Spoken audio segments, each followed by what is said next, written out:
I don't worry about Democrats and I don't worry about Republicans traditionally.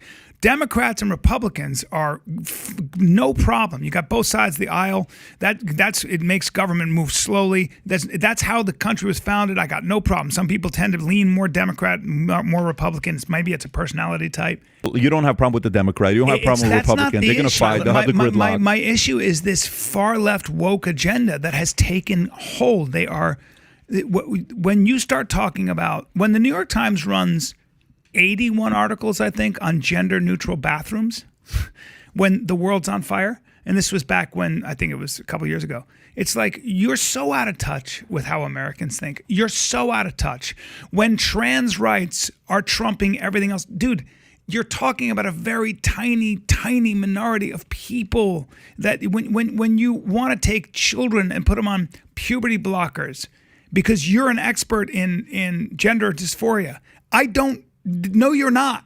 No, you're not. And I don't agree. Let a child's brain develop. They go through phases.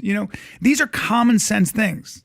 And when the left hijacks, when they start doing that, the far left starts doing that, and they drown out the reasonable voices, what happens is it creates a whole bunch of people on this side who go, you want to go to war, dude? You want to go to war? We can do this. That's what I worry about. I really worry when I hear people over there talking about tearing down institutions and characterizing the United States as only a patriarchy, a tyranny, a racist country, all those things, okay? We're a lot more than that. We are a lot more, just like a human being is. Sinners, saints, and everything in between. Bipolar apes, and so is a country. We're a work in progress. We're a work in progress. This was called the Grand Experiment for a reason. It's still going on.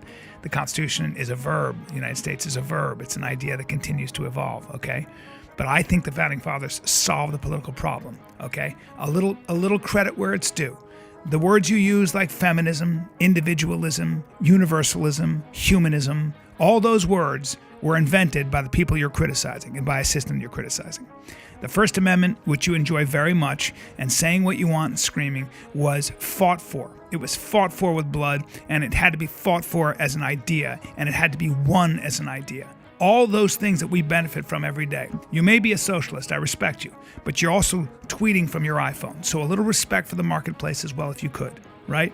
Let's be aware of where we came from. Let's be aware of the kind of foundation that was laid for us before we got here, that we benefit from every single day. Because whether you know it or not, your anchor is in that bedrock. And thank God for it. Because the Founding Fathers, as far as I'm concerned, solved the political problem. You know who didn't? The Greeks and everybody else.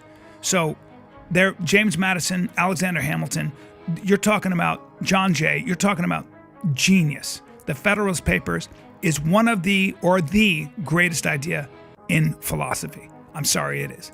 And why do I say that? Because we still live in the greatest country in the world. Because everybody has a chance. We still have potential. I need music when I'm talking this way. God damn. Well said, bro. I need air. You will. I want air blowing my hair back. You should have been standing up with your hand on your heart. Listen, when you run it, it's a real question. Dude, I was going to say. Are you announcing today? Putting skeletons in my You went closet. through Callen. Dude, I start going into a monologue. It's like I become an actor. I get tired of my own voice. I was waiting for somebody to stop. Brian, the American flag behind you waving. God, Brian, love it. By the way, the speech, whatever that am I diatribe was wrong? amazing. Am I wrong? Not at all. I started My crying. question is, what's your biggest issue with society today? Because it seems like you've got a bone to pick. Polarization. I'm afraid. I worry that nobody can even agree on where the truth is coming from. We never had that problem. That's new for me. Mm-hmm. And what I mean by that is, back in the day, I could go, I heard it on the news, bro.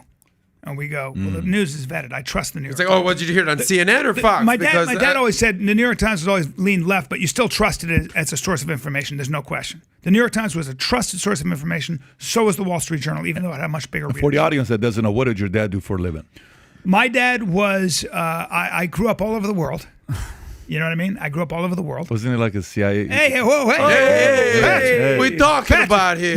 You keep waking up free every morning. Yeah. You do what he does. Ray Liotta just passed away. Let's have a little No, respect. my dad was a banker. Yeah. Worked at Citibank.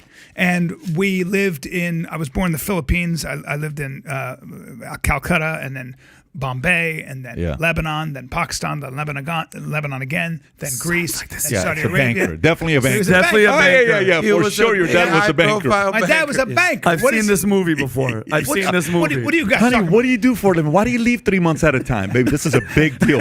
Big private equity deal we're working We all with. saw Private True equity Lies deal. with Arnold Schwarzenegger, buddy. A man can't do work business in Beirut during war. So your dad said, even though New York Times is left, it's vetted, so you can trust it. Yeah, and I think I think now when I say something like, no, I heard it on Tucker Carlson or I heard it on CNN, I lose half the room because they go, they're liars, and I think that's a problem, right? The biggest maybe challenge that we face is that when you can no longer agree on one source of truth, you are going to have people that not only align themselves with their own echo chamber and align themselves with the kind of truth that fits their narrative, right? That confirmation bias.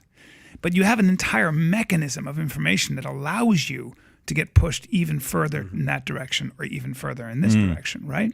And now you've got you have almost this cyber civil war that could happen. You get these parallel economies, and people have talked about this way more eloquently than I have. But it kind of harkens back to the phenomenon that allowed Europe to have a 40-year civil war. World War I and World War II was, maybe you could make the argument, an offshoot of the fact that truth itself became atomized. I mean, let me give you an example. It used to be there was no question about what time was. And along comes Einstein and says time is relative. What? Oh, by the way, time might bend and light bends, and I can predict the movement of the planets. You don't need the Bible for that, bro. Let me explain something to you. And Halley came along and said, yeah, Halley's Comet. And all of a sudden we go, whoa, wait a minute. That's kind of nutty. And then you have a guy named Freud who comes along and says, hey, there's your unconscious and there's conscious. There's also something called the subconscious. And oh, by the way, you want to have sex with your mother. There you go. There you go, Europe. Deal with that. You want to have sex with your mother. Oh, and by the way, you're ruthless about your sexual selection. And then another guy comes along named Darwin and says, hey, there's something called evolution. There's design without a designer. God doesn't exist. Don't need him. There's also something called sexual selection, and it's ruthless. Maybe women actually like the guy with the strongest jaw, the broadest shoulders, and the most aggression. And all of a sudden we go, hold on, but the meek shall inherit the earth. That's cool, dude. Yeah, you go adopt a 3-legged dog. I'm getting a 4-legged dog with a strong bite, and I want good guns. Yeah. And that's why when Nietzsche said God is dead, what he meant was God may be dead, but human beings are religious anyway, and we're going to come up with our own religions. And our religions are going to be communism, fascism, capitalism. We're going to come up with our own religions. And the problem with that is that now you got ideologies. And when you have ideologies, you have camps. And then you have charismatic people that have control of the guns that take over, like Stalin, like Hitler, right? Who say, this is the new truth. And oh, by the way, I'm going to reshape society as the utopia I envision. We can make human beings perfect. We can make society perfect. So you might be flawed now, but kiss my ass. I'm going to make all you perfect. And the other ones who are there are some people, by the way, who we can't educate. You guys a little older. You got to go. You got to go. I can't. Hey, it's just business. I got to purify. I got to break a couple eggs to make an omelet. This is what happened. And so if you think that can't happen today, I would only say that I promise you Stalin's Russia and Hitler's Germany said the exact same thing before they came to power. You know, it's like it could never happen here. Yeah, they said the same thing. I mean, that's a pretty bleak thing. Again, I need music. So you're very